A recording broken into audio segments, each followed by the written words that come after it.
This episode is brought to you by Peacock. The new Peacock original documentary, Matthew Perry, A Hollywood Tragedy, dives deep into the beloved actor's rise to fame and his tragic death. 5 people, including Perry's personal assistant, 2 medical doctors, and an alleged Hollywood drug dealer known as the Ketamine Queen, were charged with conspiracy to illegally provide Perry with the ketamine. Explore the details of the case in this heartbreaking special, streaming now only on Peacock. This episode is brought to you by Coffee Mate. After watching this season of the HBO's original series, The White Lotus, this is the tropical getaway I needed.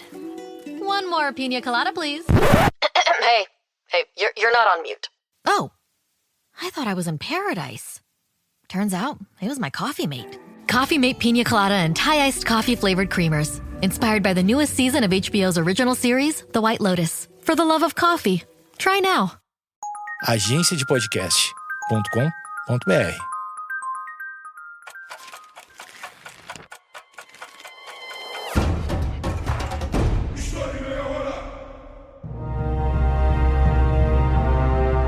Por que um povo em específico sofre tanto ódio? As reparações históricas compensam crimes cometidos ao longo da história? Essas são apenas algumas perguntas que podemos nos fazer quando estudamos com mais atenção o que é o antissemitismo, uma postura de preconceito e hostilidade direcionada aos povos de origem semita, principalmente os judeus.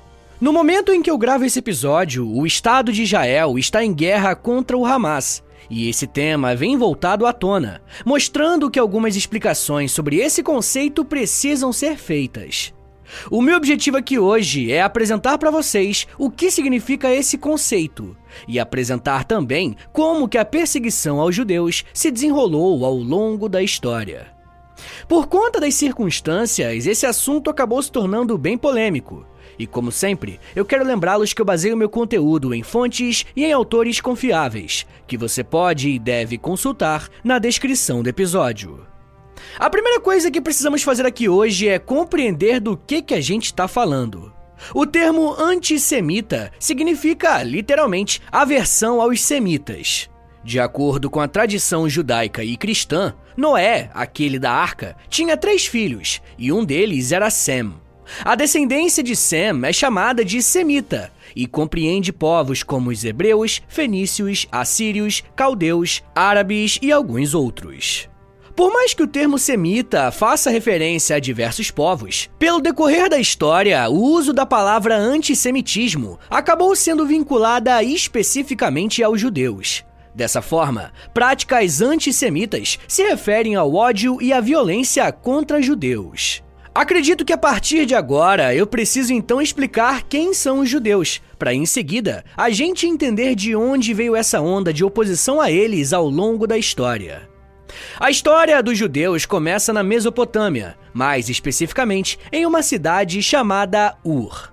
Um dos moradores dessa cidade era um homem chamado Abrão, que provavelmente viveu por volta do ano 1700 ou 1800 a.C. De acordo com a tradição judaica, Abrão teve um encontro com o próprio Deus, que se revelou a ele em uma noite. Nesse encontro, Deus teria mandado Abrão sair de sua terra e ir para um outro lugar chamado Canaã, conhecido também como a Terra Prometida. Atualmente essa terra fica na região da Palestina, e só com essa informação você já consegue entender um pouco melhor vários conflitos que temos hoje em dia, né? Bom, mas a partir desse encontro, Abrão passou a ser chamado de Abraão, que recebeu uma promessa de Deus que a partir dele uma nova nação seria criada e que essa nação seria tão numerosa quanto as estrelas do céu. Porém, ele já era velho e não tinha filhos. Inclusive, a sua esposa, chamada Sara, era estéril. De acordo com a tradição judaica, mesmo sendo velhos, Abraão e Sara conseguiram ter um filho chamado Isaque. E falar sobre essa questão familiar de Abraão é extremamente importante, porque a identidade judaica e religiosa dos judeus vai se desenvolver a partir da ideia de patriarcas, ou seja, pais dessa nova nação e, consequentemente, pais dessa religião que estava se formando. Tanto que os patriarcas do judaísmo são o Abraão, o Isaque, que é o filho do Abraão, e o Jacó, que é o filho do Isaque. Vai ser a partir da história desses 3 homens que a cultura judaica irá se formar.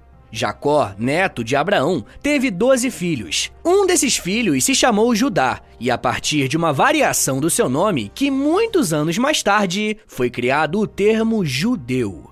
Ao longo da história desse povo, eles tiveram contato com grandes impérios e, em algumas situações, ficaram em uma posição desfavorável, como foi o caso do período de prisão na Babilônia, entre 586 a 538 a.C. Por conta de sua relação com diversos povos, é muito difícil traçar uma origem única para o antissemitismo. O que os especialistas e historiadores costumam definir é que na antiguidade o antissemitismo precisa ser explicado a partir dos seus contextos específicos. Talvez o possível caso mais antigo de antissemitismo tenha acontecido em Elefantina, uma pequena ilha no rio Nilo, por volta do ano 410 a.C. Nesse lugar, um grupo de egípcios em revolta contra o domínio persa dizimou o templo da comunidade judaica naquele território. E eu disse que essa foi a possível primeira manifestação de antissemitismo, porque, de acordo com a historiadora Phyllis Goldstein, essa ação não deveria ser enquadrada como antissemita, por considerar que foi um choque entre culturas e um desacordo político, e não algo específico contra a identidade dos judeus. Naquele período, os judeus eram parceiros dos persas, e por isso a revolta mirou no templo religioso. Em seguida, temos uma ação mais clara relacionada a um ataque contra os judeus no século III a.C., em Alexandria.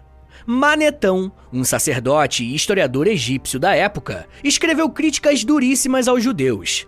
O tom do texto foi tão ácido que até outros escritores e pensadores como Chaeremon, Lisímaco, Posidônio, Apolônio Molon e Tácito se baseiam nesse texto inicial para tecer críticas aos judeus.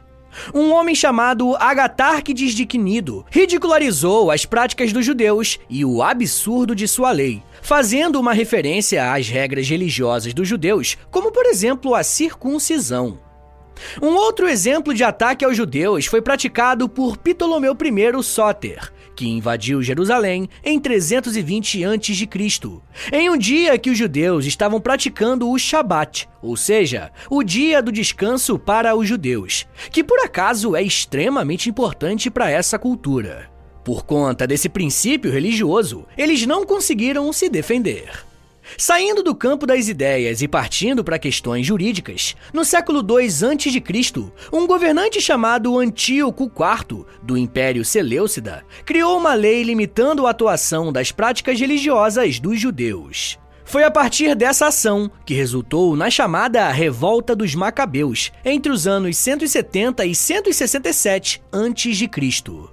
Como eu disse anteriormente, cada uma dessas situações tiveram seus contextos próprios, mas o que todos eles têm em comum é a perseguição ou limitação dos judeus de praticarem os seus princípios religiosos, e em alguns casos, até de serem mortos em grandes quantidades. Porém, essa prática de perseguir judeus não ficou restrita à antiguidade, tendo efeitos ao longo do tempo até a modernidade, resultando em um dos maiores massacres já vistos em toda a história.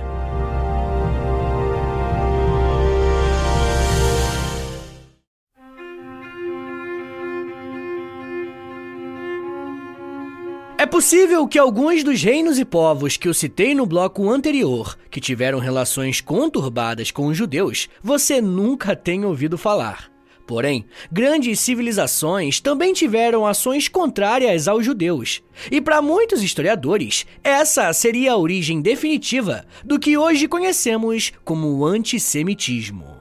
Entre os anos 132 a 135, judeus que estavam sob o governo do Império Romano na Palestina iniciaram uma rebelião que ficou conhecida como a Revolta dos Bar Coquebas. O levante judaico não surtiu o resultado esperado, e como reação, mais de 580 mil judeus foram mortos, além de milhares de outros mutilados, presos, escravizados e exilados em várias partes do mundo antigo.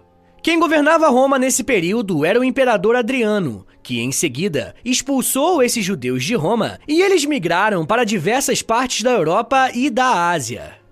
Esse espalhamento é conhecido como a diáspora, E a partir do século II depois de Cristo, os judeus passaram a ser estrangeiros em diversos territórios. Ao longo da Idade Média, o sentimento anti-judaico só aumentou. Se liga só no que o professor Fábio Antunes Vieira falou sobre esse momento, abre aspas. O fortalecimento e a influência do cristianismo na Europa, seja no Ocidente após a queda de Roma no século V, seja no Oriente dominado pelo Império Bizantino, cooperou para o advento do antissemitismo moderno. Para tanto, um dos argumentos essenciais que fundamentaram a oposição dos cristãos aos judeus foi elaborado a partir da teoria da traição a Jesus. Segundo a tradição religiosa, enquanto para a maioria dos cristãos Jesus é o personagem em torno do qual o cristianismo foi edificado, para muitos judeus, o mesmo Jesus foi interpretado como um falso profeta, um blasfemo, ao se posicionar como o esperado Messias. Assim compreendiam muitas das lideranças religiosas judaicas na época, ligadas sobretudo aos fariseus, dentre os quais alguns que cooperam para as circunstâncias que resultaram na sentença de crucificação de Jesus por um tribunal romano, presidido pelo general Pôncio Pilatos. Fecha aspas. Essa citação deixa claro para nós uma das bases do antissemitismo, a questão religiosa. Como a tradição cristã defende que Jesus foi entregue para a morte por lideranças religiosas judaicas, os antissemitas entendem que todos os judeus são responsáveis pela morte do líder cristão. No final do século VI, o reino dos visigodos na Península Ibérica, recém-convertido ao catolicismo, emitiu uma série de decretos que proibiam os judeus de se casarem com cristãos, além de proibirem a prática da circuncisão e guardar os dias santos judaicos.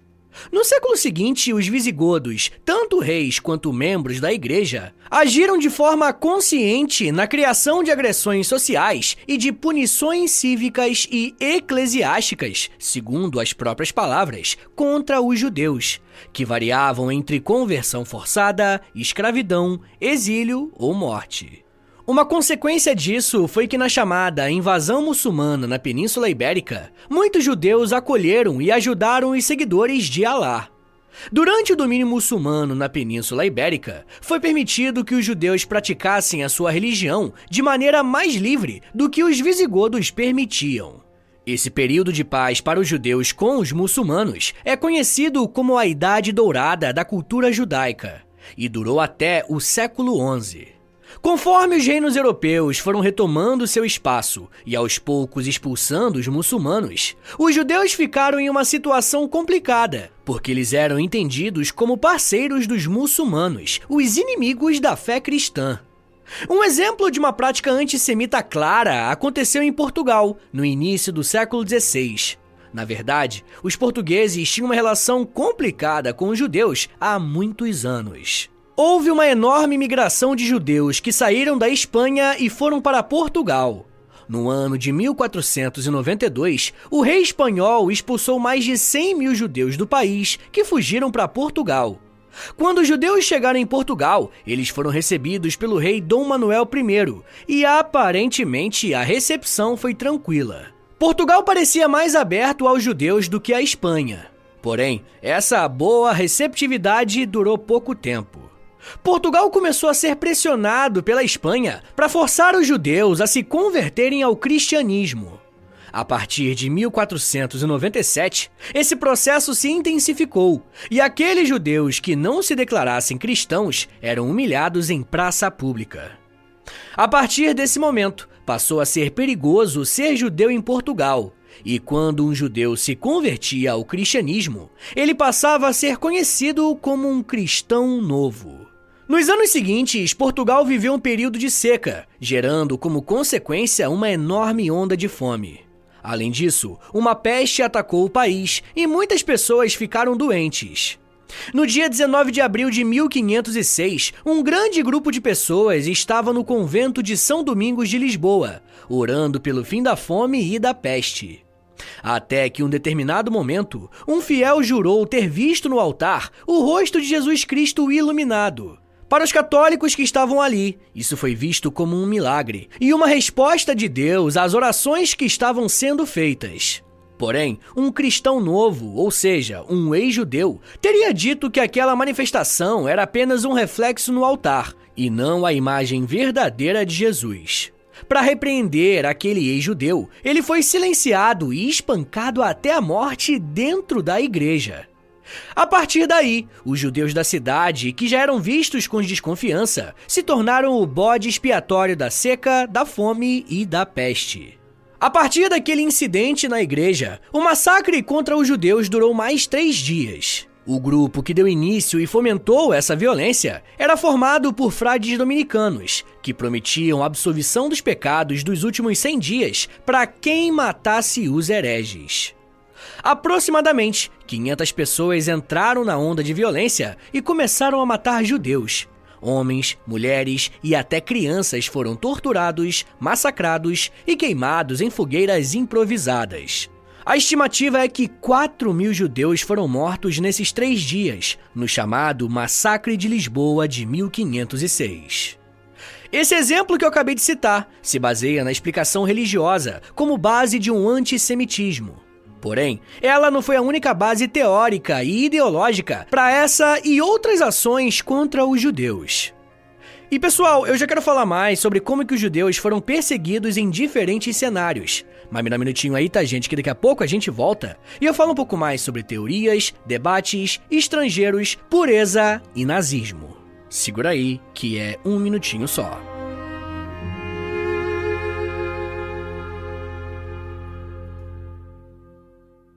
O História em Meia Hora lançou um livro. O livro História em Meia Hora, Grandes Civilizações é um apanhado de capítulos onde cada um deles eu falo sobre uma grande civilização da história. Tudo baseado em episódios do podcast, mas com muito conteúdo extra, como imagens, gráficos e muito mais coisa que você só encontra lá. Clica aqui no link da descrição do episódio para garantir o meu primeiro livro e aprender sobre história do mundo comigo por mais de meia hora.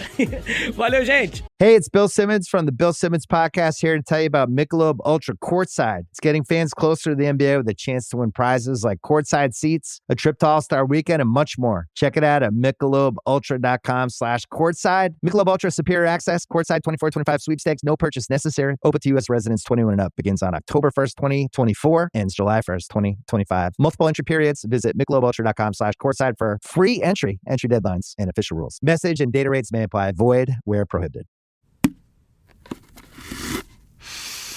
Clorox Sentiva smells like grapefruit. Cleans like Clorox. And feels like...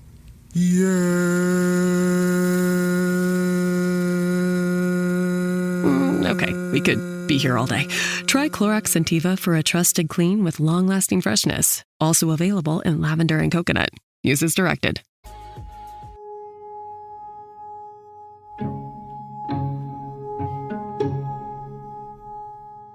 Abre aspas. Eu vi um rapazinho de 6 anos de idade com uma tropa de crianças gordas de apenas 3 e 4 anos, ensinando-as a atirar pedras contra um judeu. E um pequeno menino, com a maior frieza, ir até um homem e, literalmente, cuspir na sua gabardine. A tudo isso, o judeu é obrigado a submeter-se. Seria mais do que sua vida valia atacar um maometano. Fecha aspas. As palavras que você acabou de ouvir fazem parte de um relato do professor Benny Morris, que escreveu sobre um viajante do século XIX que se deparou com crianças muçulmanas apedrejando uma criança judia. A questão religiosa apareceu em outras manifestações antissemitas na Europa, principalmente na época das Cruzadas. Na Segunda Cruzada, em 1147, os judeus na Alemanha foram vítimas de várias chacinas, além de sofrerem ataques nas Cruzadas dos Pastores de 1251 e de 1320, bem como aos massacres de Rindfleisch em 1298. As cruzadas foram seguidas por expulsões, incluindo em 1290 a exclusão de todos os judeus ingleses. Depois, em 1394, a expulsão de 100.000 judeus na França e, em 1421, a expulsão de mais milhares de judeus da Áustria. Muitos dos judeus expulsos fugiram para a Polônia, E o argumento aqui para legitimar essa ação era que, além dos muçulmanos, os judeus também eram inimigos da cristandade. Mas, como eu disse, a questão religiosa não foi a única a motivar levantes antissemitas. Por conta do espalhamento desses judeus, eles eram estrangeiros nas terras que buscavam auxílio. Porém, ao chegarem nesses territórios, muitos não aderiam à cultura local, mas se mantinham ligados à sua identidade étnica enquanto judeus. Então não foram poucas as vezes que os judeus foram encarados como povos que queriam apenas usar os recursos do país sem nenhuma contrapartida. Em 1744, Frederico II da Prússia limitou a cidade de Breslau a ter 10 famílias judias protegidas, sob a justificativa de que, do contrário, segundo ele mesmo, elas transformarão a cidade em uma completa Jerusalém. Ou seja, existia um limite aceitável de judeus em seu território para evitar que esses judeus não mudassem a cultura da Prússia. O rei encorajou que outras cidades fizessem o mesmo, e em 1750 publicou um decreto determinando que os judeus protegidos tinham a alternativa de, abre aspas, abster-se do casamento ou deixar Berlim, fecha aspas. A Imperatriz Maria Teresa da Áustria é conhecida pelos historiadores como a monarca que mais tinha aversão a judeus em toda a história. Em 1744, a rainha quis expulsar todos os judeus de Praga e em seguida de toda a Boêmia, dizendo o seguinte sobre eles, abre aspas, eu não conheço maior praga do que essa raça, que por conta de sua falsidade, usura e avareza, está a levar os meus súditos à mendicância. Fecha aspas. Em 1772, a imperatriz da Rússia, Catarina II, forçou os judeus a entrarem em uma zona de moradia específica, localizada na atual Polônia, Ucrânia e Bielorrússia. Os judeus não poderiam viver em outras cidades, tendo apenas algumas exceções. O que esses elementos têm em comum é o fator estrangeiro, que vai colocar o antissemitismo em ação. Por fim, temos também uma justificativa ideológica para a prática do antissemitismo, e aqui precisamos falar da Alemanha. Um dos documentos mais importantes do século XX a respeito do antissemitismo é a autobiografia de Adolf Hitler, o Mein Kampf, livro que ele escreveu enquanto estava na cadeia em 1925. Nesse livro, descobrimos que Hitler saiu de Linz e foi para Viena, onde teve contato com uma de suas maiores influências ideológicas e políticas, um político austríaco chamado Georg Ritter von Schonerer. Schonerer se tornou muito conhecido na Áustria por ser o criador de uma filosofia política baseada na ideia do pan-germanismo, ou seja, na unificação em um mesmo estado para todos os povos de origem germânica. Para essa filosofia política, existia um inimigo desse pan-germanismo, os judeus. Schonerer vai ser um dos primeiros austríacos a usar o termo antissemitismo como uma de suas bases para a atuação política. Molecada, a gente tá falando de um político que pregava isso em 1873. Olha quanto tempo o antissemitismo se fez presente até que o Holocausto fosse possível. Isso mostra pra gente como as coisas não acontecem de uma hora pra outra, e sim em um processo lento e gradual. Enfim, esse homem foi uma das maiores influências políticas na vida de Hitler, e com a fundação do Partido Nacional Socialista, essas ideias foram implementadas e expandidas. O Partido Nazista tinha como pilar fundamental o pan-germanismo, mas de forma um pouco mais radical. Para os nazistas, os germânicos não deveriam apenas ter o seu estado e o seu território, mas tinham por direito dominar os outros povos através da expansão das suas posses. Os nazistas, de acordo com a filosofia política de Schonerer, eram antissemitas, pois acreditavam que os judeus eram responsáveis por fazer com que os arianos fossem menos puros. E eles não paravam por aí. Para os nazistas, o marxismo e o liberalismo eram expressões do judaísmo, que impediam o povo germânico de se unir e voltar a ter força. De acordo com os nazistas, os judeus eram responsáveis por miscigenar os arianos, os marxistas responsáveis pela depravação cultural, e o liberalismo econômico deixava a Alemanha em uma profunda crise, e os liberais na política beneficiavam apenas os próprios políticos. Em 1933, o Partido Nazista chegou ao poder de forma oficial, uma vez que eles controlaram de vez a política na Alemanha, e a partir de então, eles poderiam colocar em prática todos os seus projetos, incluindo os projetos VIS que envolviam os judeus. Uma das principais formas dos nazistas lidarem com os judeus foi através de decretos, leis e algumas regulamentações que afetaram diretamente a população judaica. No dia 31 de março de 1933, o Comissário de Saúde de Berlim, que é uma espécie de ministro da saúde, proibiu que médicos judeus prestassem atendimento voluntário na cidade. Em abril, os judeus foram demitidos de cargos públicos relacionados ao governo. E nesse mesmo mês, foi implementada a lei de superlotação de escolas e universidades, que limitou o número de judeus em escolas públicas. No dia 14 de julho de 1933, a lei de desnaturalização revogou a cidadania dos judeus que tinham sido naturalizados alemães, e a partir de agora, eles eram classificados como indesejáveis. Para identificar os judeus na sociedade alemã, eles criaram a Lei da Cidadania do Reich em 1935. Essa medida decretava que apenas pessoas de sangue ou ascendência alemã poderiam ser cidadãos da Alemanha. Uma outra lei que foi implementada ainda em 1945 foi a chamada Lei de Proteção do Sangue e da Honra Alemã. Nesse caso, em específico, ficou proibido o casamento entre judeus e não-judeus, além de criminalizar as relações sexuais entre essas pessoas. Quem tivesse relações sexuais nessas categorias eram conhecidas como poluidores raciais. Essas duas leis, criadas em 1935, ficaram conhecidas como Leis de Nuremberg e foram um marco jurídico por caracterizarem um avanço muito grande dos nazistas contra os judeus na Alemanha. Porém, infelizmente, as coisas não pararam por aí. No dia 20 de janeiro de 1942, aconteceu em Berlim um encontro chamado Conferência de Wannsee. E a partir dessa reunião, que ocorreu durante a Segunda Guerra Mundial, os nazistas decidiram colocar em prática um plano de extermínio dos judeus, conhecido como Solução Final.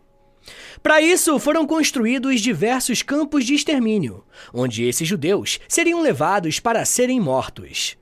A Polônia foi usada como uma espécie de local teste para a criação desses espaços. Você provavelmente já deve ter ouvido falar em algum momento do campo de concentração de Auschwitz. O que você talvez não saiba é que esse local tão emblemático ficava justamente na Polônia. Como resultado dessa política, mais de 6 milhões de judeus foram mortos por conta do antissemitismo que se espalhou pela Alemanha. Por conta desse crime contra os judeus, a comunidade internacional se movimentou para criar um Estado nacional para esse grupo étnico, que atualmente é o Estado de Israel. E em outros episódios do História em Meia Hora, eu já expliquei como que essa formação se deu. Porém, isso não representou o fim do antissemitismo, e muito menos essa prática política esteve restrita à Europa. O Brasil foi um dos países onde essa postura encontrou espaço e, infelizmente, muitos apoiadores também. E eu quero falar mais sobre o antissemitismo no Brasil, mas eu vou fazer isso com os apoiadores do podcast lá no Apoia-se. Se você quiser ouvir esse e os outros mais de 140 episódios exclusivos que já tem por lá, basta assinar o apoia.se/História em Meia Hora e baixar o aplicativo do Apoia-se. Além de você receber um monte de conteúdo exclusivo, você também ajuda o meu trabalho a continuar de pé. Bom, mas por mais que a definição geral de antissemitismo seja hostilidade ou preconceito contra os judeus, existe um debate enorme a respeito de uma definição mais exata desse assunto. Para o pesquisador François de Fontet, o antissemitismo moderno tem um caráter racista. Para ele, se a intolerância aos judeus é milenar, ela sofre uma reconfiguração no século XIX, com o eugenismo e as teorias racistas pseudocientíficas. Antes, o judaísmo estava fortemente vinculado ao cristianismo e a uma rejeição da fé judaica.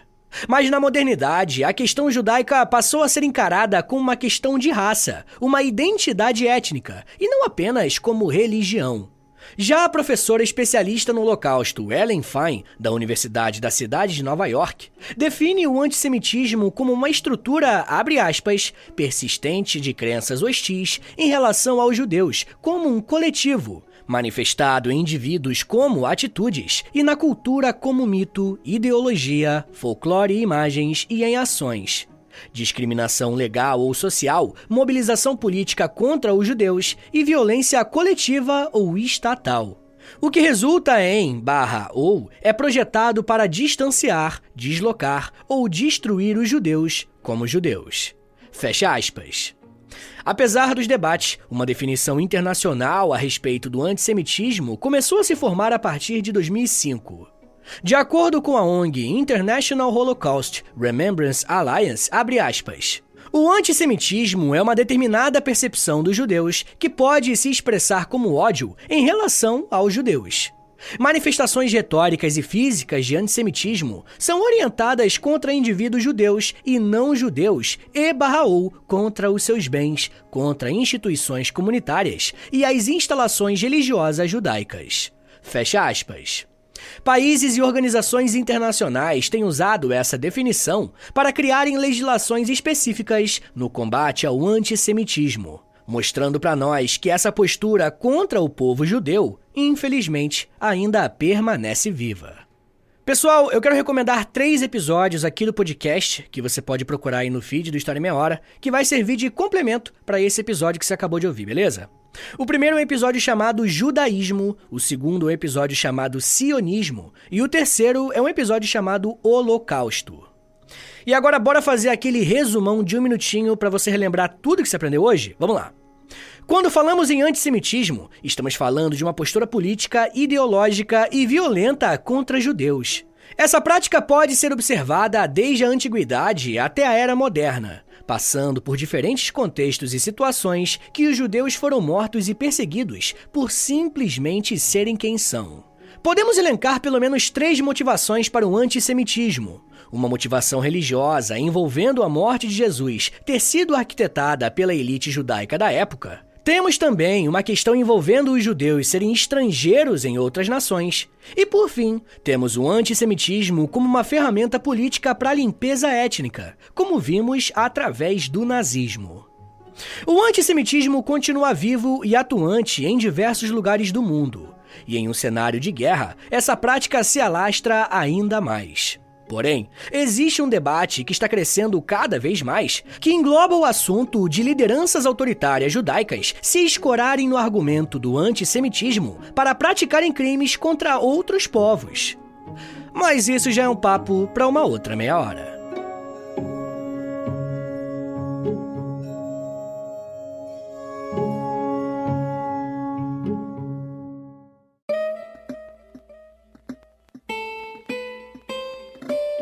Senhores, muito obrigado por terem ouvido até aqui. Meu nome é Vitor Soares, eu sou professor de História e você acabou de ouvir o História em Meia Hora. Segue a gente aí na sua plataforma de áudio favorita para não perder nenhum episódio. Se você estiver ouvindo no Spotify ou na Apple Podcast, avalia o nosso podcast aí com 5 estrelinhas, tá bom? Quero lembrá-los também que a melhor forma de apoiar o podcast é assinando o nosso Apoia-se, tá bom? É apoia.se/História em Meia Hora. Uma outra forma de ajudar o podcast é através do nosso Pix. Anota aí que é o meu Pix e o meu contato também. É historiaemmeiahora@gmail.com. Mas se você não tiver condições de ajudar o podcast financeiramente, mas quer ajudar de outra forma, a melhor forma de longe é, primeiro, indicando o podcast para um amigo e, segundo, compartilhando nas redes sociais. Aí você aproveita e me marca no @História em Meia Hora, porque aí eu vou poder te agradecer pela ajuda. Se você tiver afim de ouvir um podcast mais de humor, mas que também tenha temática histórica, ouça meu outro podcast, é o História pros Brother. Ouve lá depois que eu acho que você vai gostar. Eu também crio conteúdo pro TikTok, Instagram, Twitter, tudo no